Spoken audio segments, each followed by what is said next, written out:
Hello friends, welcome back to my channel advance English 101। Friends, आज के इस video में हम लोग दो एडवांस स्ट्रक्चर्स को सीखेंगे और उस पर ढेर सारे सेंटेंस बनाकर प्रैक्टिस भी करेंगे, जिससे हमारा स्पोकन इंग्लिश डेली यूज़ होने वाले सेंटेंस की प्रैक्टिस करेंगे, जिससे हमें हर दिन बोले जाने वाले सेंटेंस की प्रैक्टिस करने में आसानी होगी।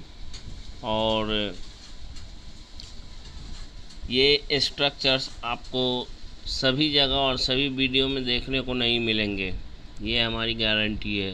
अगर आप एक लर्नर हैं और सीखना चाहते हैं तो प्लीज़ इस वीडियो को पूरा वॉच करें एंड केयरफुली वॉच करें, बिना स्किप किए। तो चलिए शुरू करते हैं आज का ये वीडियो। गेटिंग स्पॉइल्ड, इसका मतलब होता है किसी चीज़ का या किसी इंसान का बिगड़ते जाना या बिगड़ते चले जाना।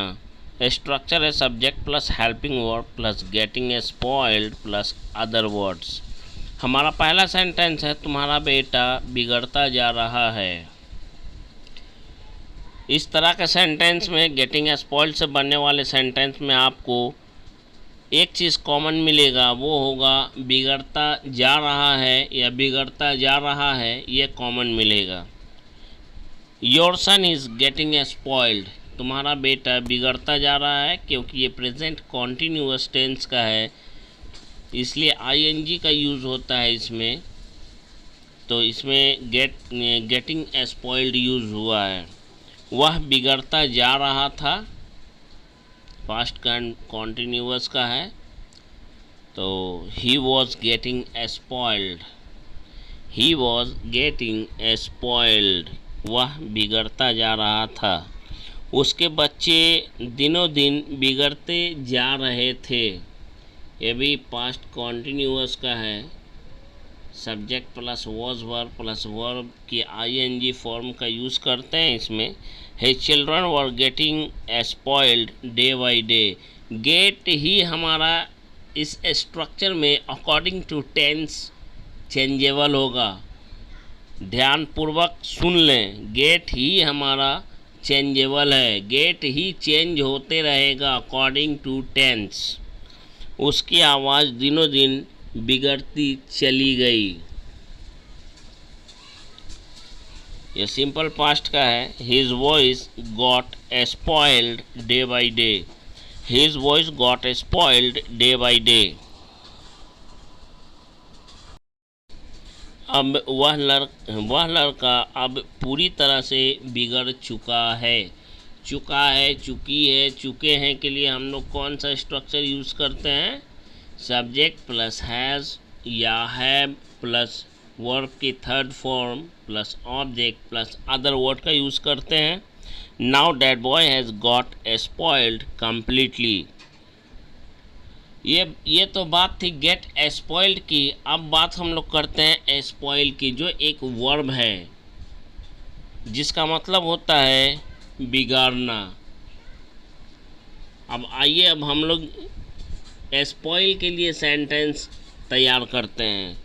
तुम मुझे बिगाड़ रहे हो, ये स्पॉइल खुद एक वर्ब का काम कर रहा है इस तरह के टेंस में। अब यू आर स्पॉइलिंग मी, तुम मुझे बिगाड़ रहे हो, you are spoiling me. Spoil का ही फॉर्म इसमें चेंज होते रहेगा according to sentence, according to tense. तुमने मेरे बेटे को बिगाड़ दिया है, या तुम मेरे बेटे को बिगाड़ चुके हो। यू हैव स्पॉइल्ड माई सन। तुम उसके भाई को क्यों बिगाड़ रहे हो, ये है हमारा question sentence. Why are you spoiling his brother, his sister, his relatives, whatever you want to speak you can। तुम उसके भाई को क्यों बिगाड़ रहे हो? Why are you spoiling his brother? वह एक बिगड़ी हुई लड़की है। कि स्पॉइल का मतलब होता है बिगाड़ना या बिगड़ना, और स्पॉइल्ड अगर हम बोलते हैं तो इसका मतलब ही हो जाता है कि बिगड़ी हुई या बिगड़ा हुआ। She is spoiled girl, she is a spoiled girl. यहाँ पे ए बोलना ज़रूरी है। नेक्स्ट हमारा स्ट्रक्चर है मीन नथिंग टू, जिसका मतलब होता है कोई मायने मतलब नहीं होना, कोई लेना देना नहीं होना, कोई मायने मतलब नहीं होना। और इसमें ध्यान रखें अकॉर्डिंग टू टेंस मीन ही हमारा चेंजेबल होगा। मीन फर्स्ट फॉर्म है, इसका सेकंड फॉर्म मेंट होगा, थर्ड फॉर्म भी मेंट ही होगा। ध्यान रखें। उसके पैसे मेरे लिए कोई मायने नहीं रखते। उसके पैसे यानी हिज मनी सिंगुलर है, इसलिए यहाँ पे मीन्स होगा। His money means nothing to me, his money means nothing to me. ध्यान से समझने की कोशिश करेंगे। तुम अब मेरे लिए कोई मायने नहीं रखते। कौन मायने नहीं रखता? यू। प्रेजेंट इंडेफिनिट टेंस का ये यू, तो यू के साथ हम लोग एस या ई एस वर्ब में नहीं जोड़ते हैं और मेंट हमारा यहाँ वर्ब की तरह काम कर रहा है। You mean nothing to me now, you mean nothing to me now. उसका अब मेरी ज़िंदगी में कोई मायने मतलब नहीं है। इसके लिए हमारा सेंटेंस होगा, सब्जेक्ट हमारा ही है तो ही हमारा सिंगुलर है, इसलिए प्रेजेंट इंडेफिनिट टेंस को दर्शाता है ये सेंटेंस। और अकॉर्डिंग टू सब्जेक्ट मीन में एस जुटना चाहिए और जुटना भी एकदम चाहिए। He means nothing to my life now, he means nothing to my life now. वह या उसका मेरी ज़िंदगी में कोई मायने मतलब नहीं है। मुझे तुम्हारी संपत्ति से कोई मायने मतलब नहीं है। किसकी संपत्ति से? तुम्हारी संपत्ति से। Your property, your property, your यानी इसका सब्जेक्ट अगर ढूंढिएगा तो यू हो जाएगा और यू के साथ हम लोग कभी भी एस या ई एस नहीं लगाते हैं। Your property mean nothing to me. क्या वह तुम्हारे लिए कोई मायने रखता है?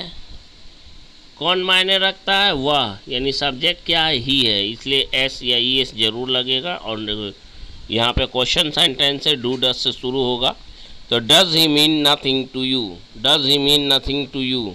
तुम्हारी बातें मेरे लिए कोई मायने नहीं रखती। तुम्हारी बातें यानी your talks, your words mean nothing to me.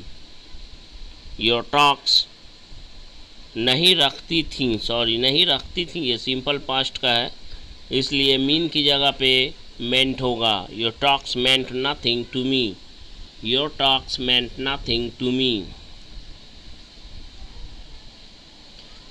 उसकी ज़िंदगी में मेरा कोई मायने नहीं था, इसलिए मैंने उससे सारे रिश्ते तोड़ लिए। बोलने का यही तो तरीका है, इसी को तो स्पोकन इंग्लिश बोलते हैं। छोटे छोटे सेंटेंस को जोड़िए, जोड़ना सीखिए। I meant nothing to her life. That's why I broke up all relations with her or him.